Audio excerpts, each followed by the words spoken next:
A Ilha da Fantasia.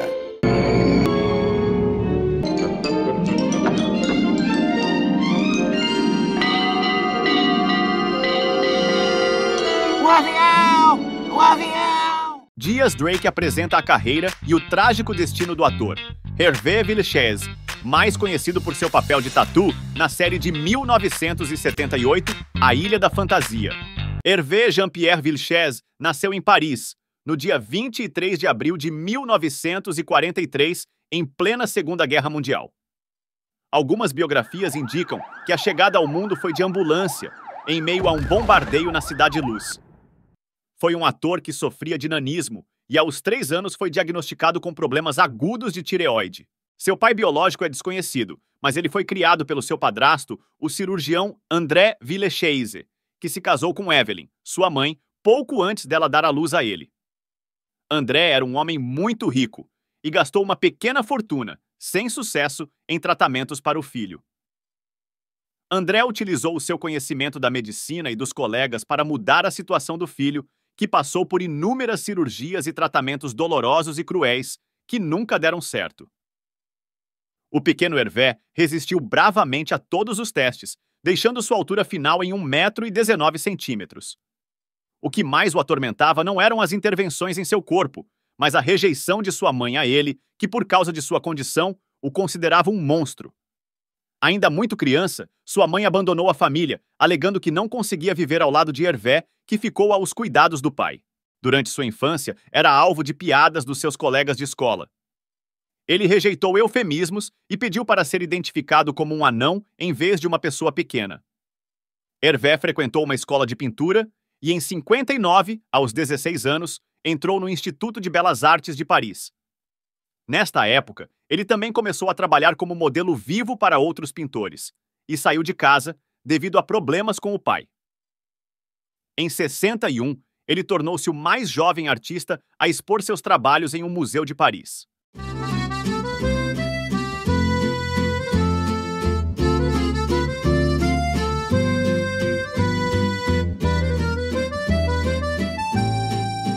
Mas a capital da França continuou a ser hostil ao artista.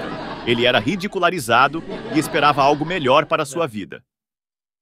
Foi assim que, aos 21 anos, decidiu ir para os Estados Unidos em busca de novos horizontes para sua arte.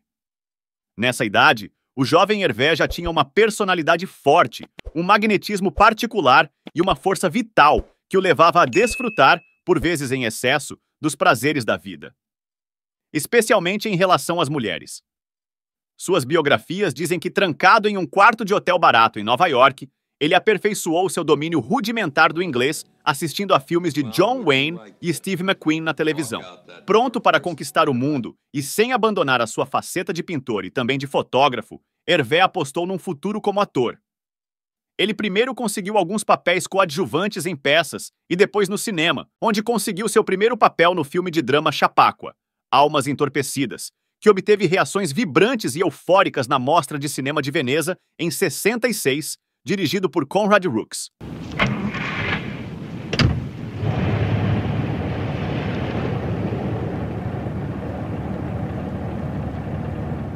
Em 72, casou-se com Anne Sadowski, de quem se divorciou em 79.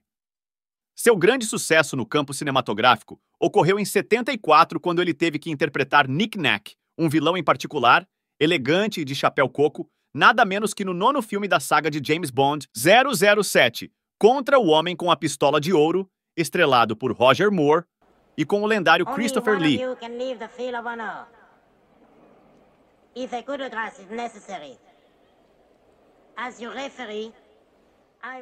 Moore afirmou que Hervé era um maníaco sexual com luxúria antinatural e que durante as filmagens viu Hervé saindo com mais de 40 mulheres, muitas vezes acompanhado de mais de uma em cada encontro.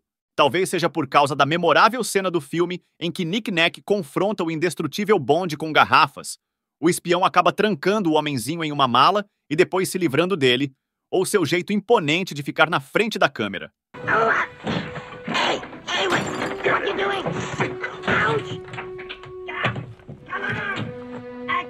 Ninguém sabe, mas o fato é que alguns anos depois, alguém se lembraria de sua atuação para convocá-lo para um projeto de televisão que faria história.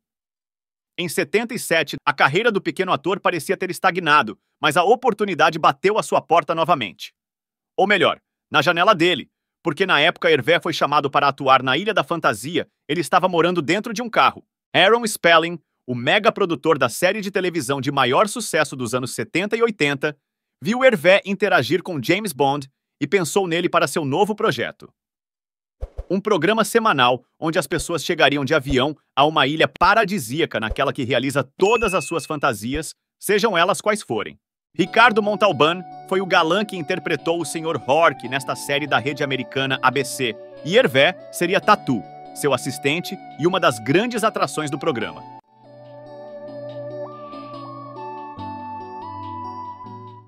Na apresentação da série A Ilha da Fantasia, que sem dúvida ficou na história da televisão mundial, o pequeno Tatu sacode o sino de uma torre e grita "The plane! The plane!", ou seja, o avião! O avião! Com uma voz particular e um timbre muito reconhecível. The plane! O avião! O avião! Tanto na dublagem original da série realizada no estúdio Telecine e na redublagem feita pelo estúdio Audio News, o dublador Carlos Marques fez o Tatu, e não houve outro dublador no Brasil a emprestar sua voz ao personagem. Dr. Hal Horkman é um famoso cientista que estuda os tremores da Terra. Qual é a sua fantasia? Nunca prever nada? A Ilha da Fantasia foi exibido na Rede Globo de 78 até 86, saindo da programação da Globo em seguida. Em 87 estreou na TV Manchete. Entre os anos de 89 e 91, Ilha da Fantasia foi apresentada nas madrugadas da Manchete até desaparecer da programação da emissora. Em 2004, depois de longa ausência da televisão brasileira, a série voltou a ser exibida pela Rede 21 pelo canal TCM diariamente. Também passou na Rede Brasil e na Ubra TV. E você, assistiu em alguma emissora diferente? Em que ano? Deixe nos comentários! O personagem deu a Hervé fama mundial e, sem dúvida, o levou ao ponto mais alto de sua carreira. Aquele pequeno anfitrião da ilha, com um sorriso malicioso, maçãs do rosto salientes, olhos puxados e um pouco de sotaque francês, tornou-se uma estrela de televisão brilhante. E rico. Entre 78 e 83, ele estrelou 131 episódios da série, ganhando até $25 mil por episódio. Mas duas situações entrelaçadas acabariam com o período áureo de Hervé como grande animador da série. A primeira, seu casamento com uma atriz e modelo que chegou a atuar em um episódio da série chamada Camila Hagen. Ela foi a segunda esposa de Hervé, e possivelmente a mulher de sua vida, mas logo após se casar em 80, eles começaram a ter conflitos constantes.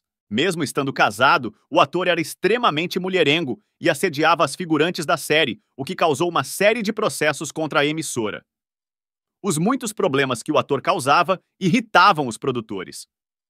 Por sua vez, Hervé sentiu que seu papel em A Ilha da Fantasia foi pouco recompensado e exigiu aos produtores que ganhasse o mesmo dinheiro que a estrela principal da série, Ricardo Montalban. Alguns biógrafos consideram que a intransigência do ator nesse pedido teve a ver com os desequilíbrios emocionais causados pelas dificuldades em seu relacionamento com Camila, o que o fez se sentir algo pouco considerado pelo mundo. A questão é que, não só a demanda monetária de Hervé não foi atendida, como em abril de 83, ele registrou sua última participação na série. Eles o demitiram, mas como uma forma sutil de justiça para Tatu, a série mal durou mais uma temporada após sua partida. Não era o mesmo sem o ajudante elegante. A partir de então, tudo foi ladeira abaixo para Hervé. Camila o deixou e ele se entregou a uma vida desregrada, de gastos excessivos com álcool, festas e mulheres. Para ele, era costume beber 2 garrafas de vinho por dia. E seus constantes excessos e escândalos o afastaram cada vez mais das possibilidades de se aproximar de um aparelho de televisão. Ninguém queria contar com ele para novos projetos. A estrela luminosa de Tatu parecia ter morrido para sempre. Os problemas de saúde de Hervé também aumentaram ao longo do tempo, e o sofrimento cresceu. Junto com suas dificuldades de crescimento, o ator não havia desenvolvido completamente seus pulmões, mas o restante de seus órgãos tinha o tamanho de uma pessoa de estatura média, o que lhe causava dores intensas. Além disso, ele sofria de úlceras estomacais e problemas intestinais, e crises terríveis relacionadas a uma depressão profunda.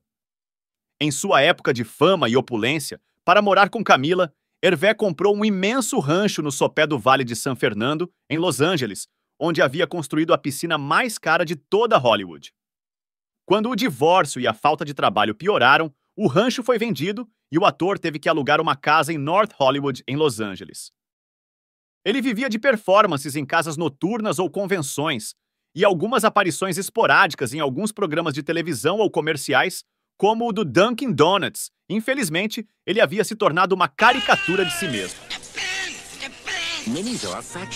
Em 88, ele apareceu surpreendentemente na televisão espanhola para interpretar o presidente do país na época, Felipe González, no programa Viaje Conosco. O ator falou seu francês nativo. Marques, você está desgastado. Desgasta o poder?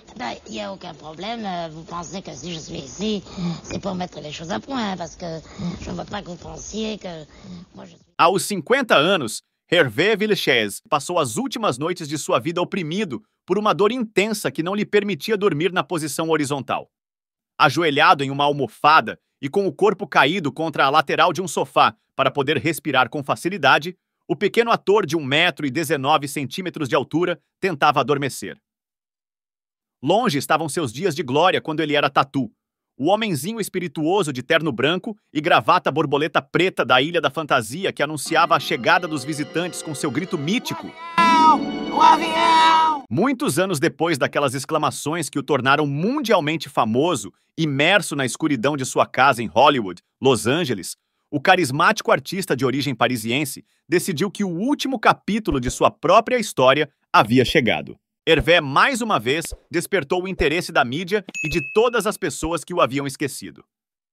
Naquele último dia, ele assistiu a um filme com sua terceira esposa, Kathy Self, e quando ela foi para a cama, ele aproveitou para sair para o pátio e gravar uma mensagem de despedida. Ele colocou 2 travesseiros no peito para abafar o barulho do impacto e disparou o gatilho.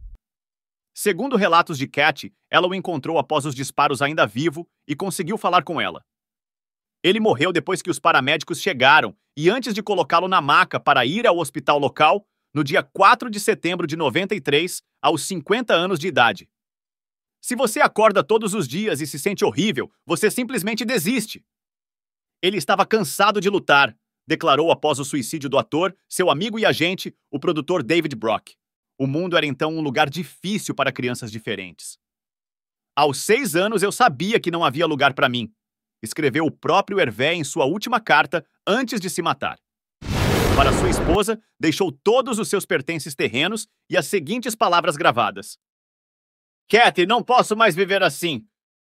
Sempre fui um homem orgulhoso e sempre quis que você se orgulhasse de mim.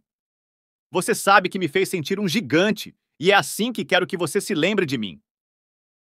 Em 2018, 25 anos após sua morte, ele voltou a ocupar um lugar virtual na telinha quando um filme da HBO, chamado Meu Jantar com Hervé, recriou sua vida. No filme, o ator Peter Dinklage, da série Guerra dos Tronos, interpreta Hervé. Que também produziu o longa, chegou a conhecer Hervé no começo de sua carreira. O filme tem direção de Sacha Gervasi e aborda a amizade entre Hervé e um jornalista alcoólatra em recuperação, Danny Tate, interpretado por Jamie Dornan de 50 Tons de Cinza, que conduziu a última entrevista do astro de A Ilha da Fantasia. Na referida cinebiografia, é mostrado o personagem de Hervé, mulherengo, excessivo, fanfarrão, egocêntrico, vulnerável, amável. Os críticos elogiaram as atuações de Dinklage e Dornan.